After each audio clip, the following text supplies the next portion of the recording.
Shalom, selamat siang, keluarga kerajaan sorga, keluarga kerajaan Allah yang Tuhan Yesus kasihi. Saya kasihi. Aduh, jerawatnya jadi kelihatan. Baru pencet-pencet, nggak boleh pencet-pencet ya. Jadi begini, siang ini kita nggak bercerita cerita pendek, ini agak panjang juga seperti yang lalu. Saya mau review film, bukan pakar untuk review-review, tapi pengen kasih masukan bisa atau pengen berbagi aja gitu ya. Uh, Kemarin aku download itu filmnya, film Sleep Call gitu ya. Sleep Call ini sudah banyak yang review karena dia udah beberapa waktu yang lama ya. Ada yang membicarakan, banyak yang membicarakannya. Nah, tapi aku baru lihat kemarin kalau dari segi acting, penataan cahaya, penataan apa ya, terus suara,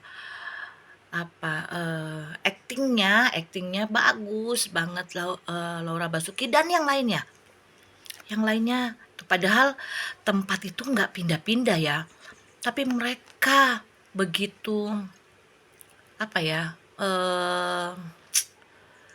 begitu menguasai, kayak apa ya, feel-nya dapet, semuanya dapet. Nah, aku mau berbagi dari segi review, banyak bahkan pakar media, pakar apapun sudah mereview film ini dan lebih condong ke ini loh yang terjadi sekarang. Bener, ada relate-nya dengan kehidupan sekarang, di mana kehidupan sekarang banyak dihantui oleh pinjaman-pinjaman online gitu ya. Teknologi itu bukan lagi menjadi apa ya, suatu kemajuan, bahkan kemunduran. Kenapa? Kemunduran ketika kena dengan orang-orang yang salah gitu ya, orang-orang yang tidak bertanggung jawab, sehingga teknologi bisa dipakai untuk menipu-nipu orang. Memang benar itu yang review secara maksudnya kehidupan kita. Tapi saya mau bahas soal apa ya, bahwa karakter Dina itu ya, koreksi ya kalau saya salah, itu dari segi kejiwaannya. Ini saya berbicara review soal kejiwaannya, di mana nanti saya ada kasih masukan ke film, ke istilahnya teman-teman yang bikin film gitu ya, bahwa di dalam kehidupan nyata pun gitu ya, Dina ini butuh pemulihan,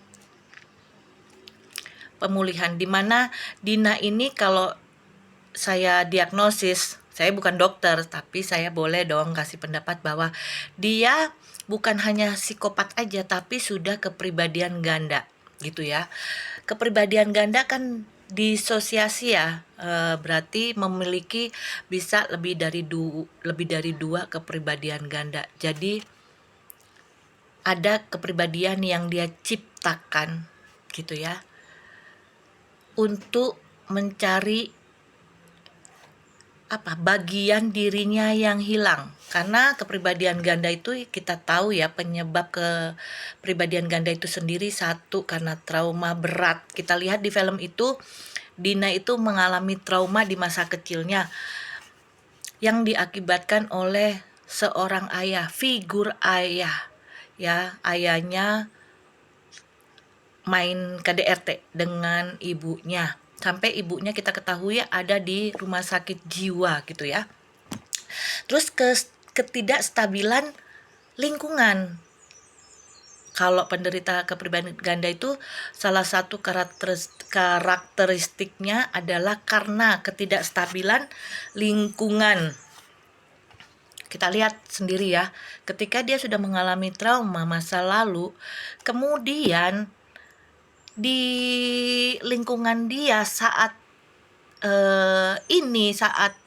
saat dia menjalani kehidupan itu ya, dia melihat berbagai macam tipu muslihat, kekerasan, bahkan di tempat kerjanya dia sendiri dipaksa untuk menagih menagih, orangnya sampai bunuh diri gitu ya. Makanya alih-alih review yang kemarin-kemarin itu berbicara hanya dari segi teknologinya, di mana teknologi ini jika salah dipergunakan oleh orang sehingga menimbulkan seperti itu tuh, penipuan atau apa, pinjol ya. Mereka di sini itu mungkin ingin mengangkat soal, kekerasan dalam bentuk lain ya, pinjol, pinjaman, ketika mereka harus menagihnya seperti apa, bahkan diajarin ya ketika menawarkannya seperti apa, itu kan mental dibentuk ya di situ ya, untuk mental penipu gitu ya.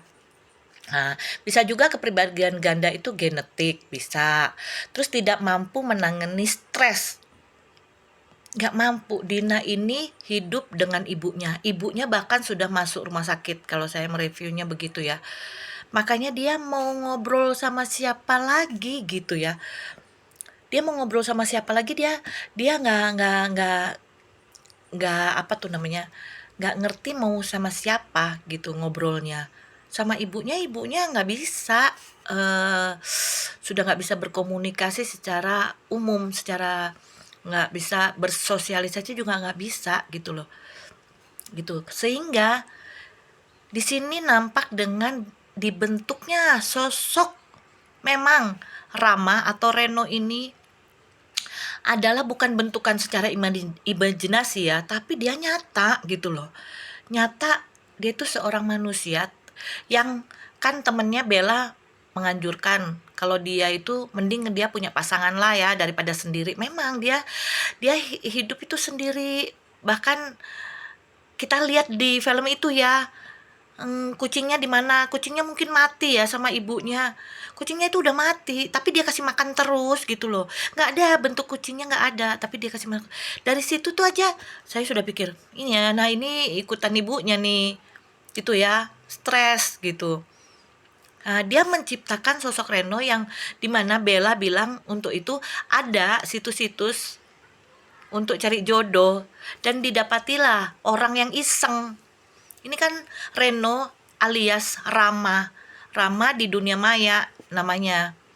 Nah, dia juga udah punya istri. Dia iseng-iseng lah, memang kerjanya begitu, tukang selingkuh mungkin ya.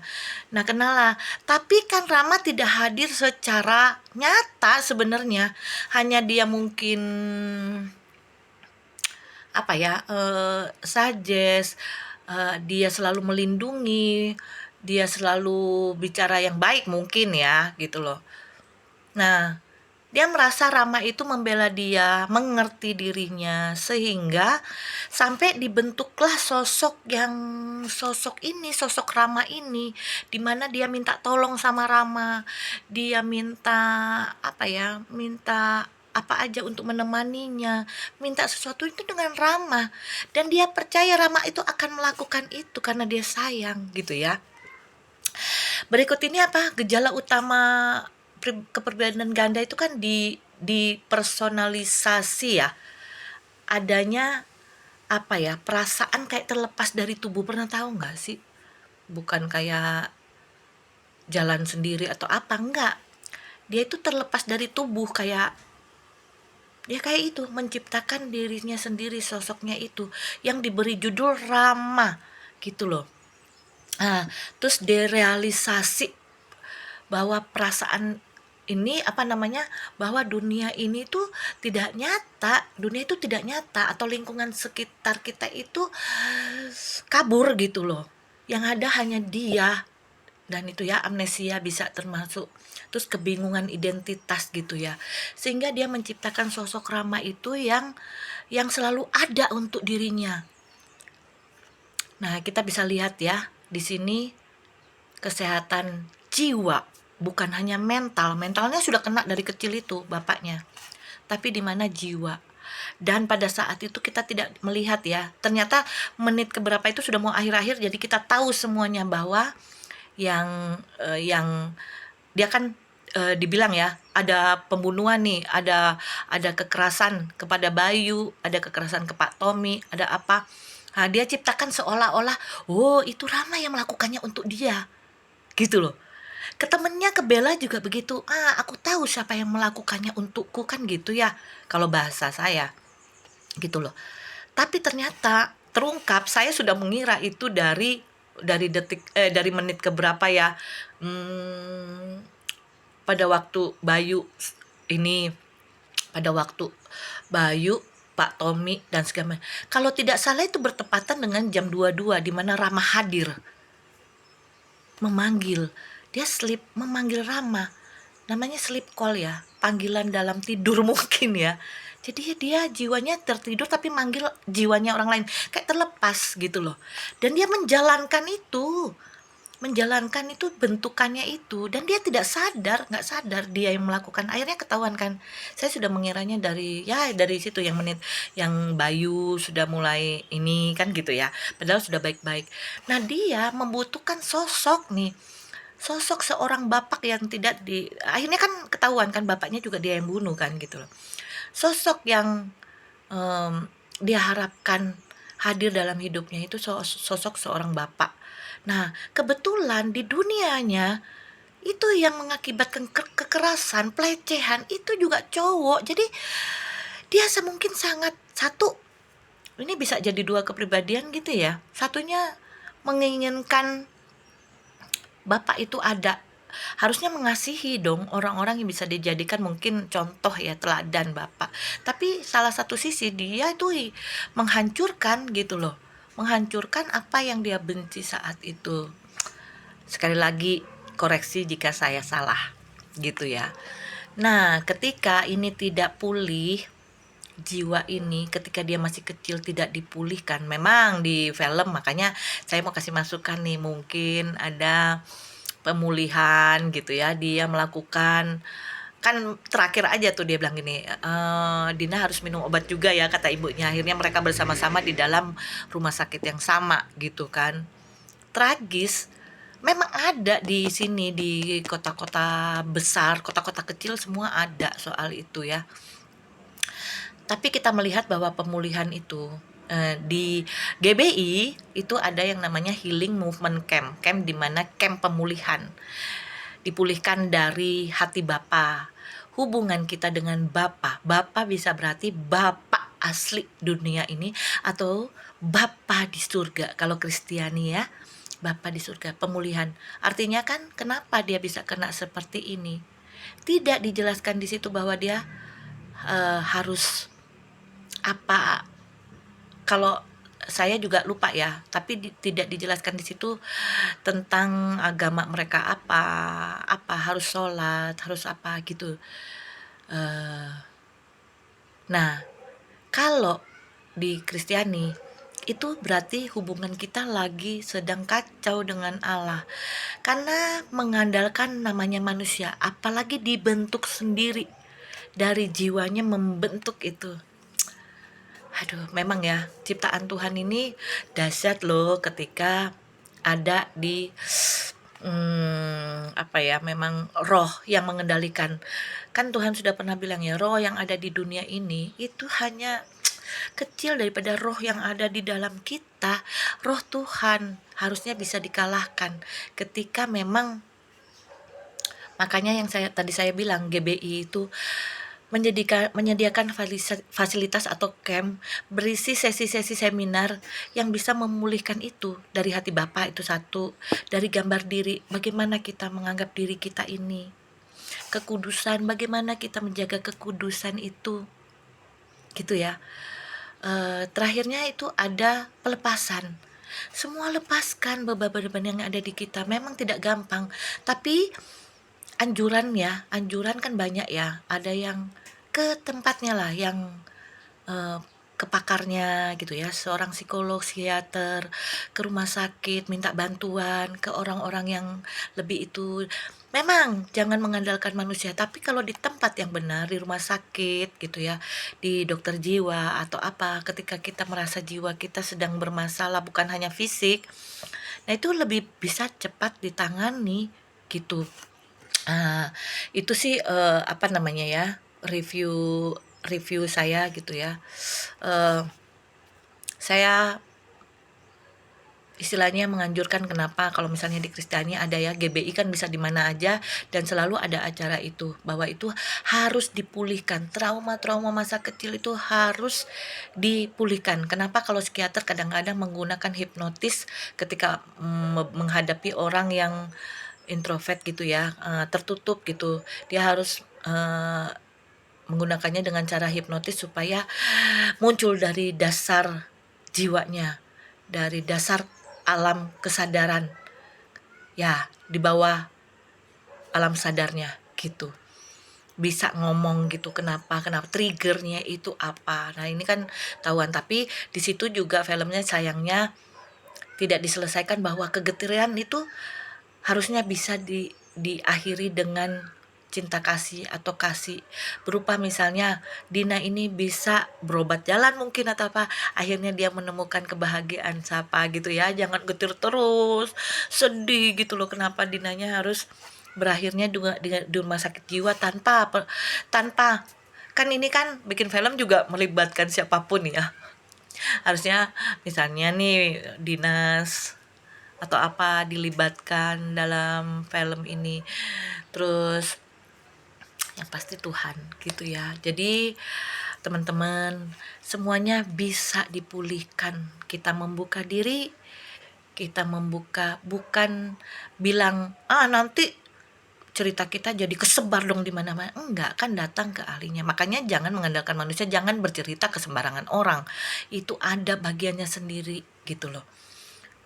Bisa di gereja atau apa, kita harus punya rasa percaya walaupun sedikit kepada institusi-institusi seperti itu ya.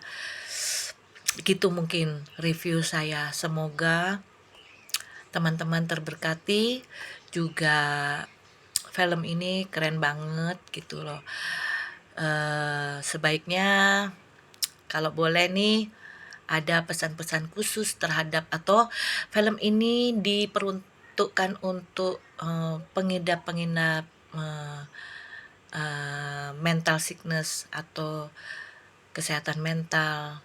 Berarti ini kan sakit mental, bukan hanya mental, jiwa. Mental, jiwa.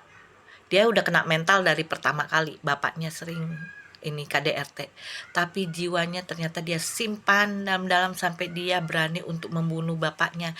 Itu sudah dipengaruhi oleh roh. Nah itu tugas gereja, tugas hamba-hamba Tuhan untuk healing gitu ya. Kalau untuk kasih obat itu tugasnya dokter jiwa gitu, supaya kita punya mental atau jiwa yang sehat ya. Kembali ke laptop, firman Tuhan, baca firman Tuhan, berdoa. Saya pun masih belajar, saya pun mungkin kena mental, banyak orang kena mental itu. Nah saya harus healing sendiri, tapi saya punya teman-teman yang bisa membantu saya untuk healing. Saya punya teman-teman yang bisa mensuggest saya ke yang baik. Kalau sudah tidak baik, kembali ke laptop, kembali ke firman Tuhan. Kalau udah gak baik berarti itu bukan firman Tuhan, tinggalin gitu ya kalau jalannya nggak baik gitu.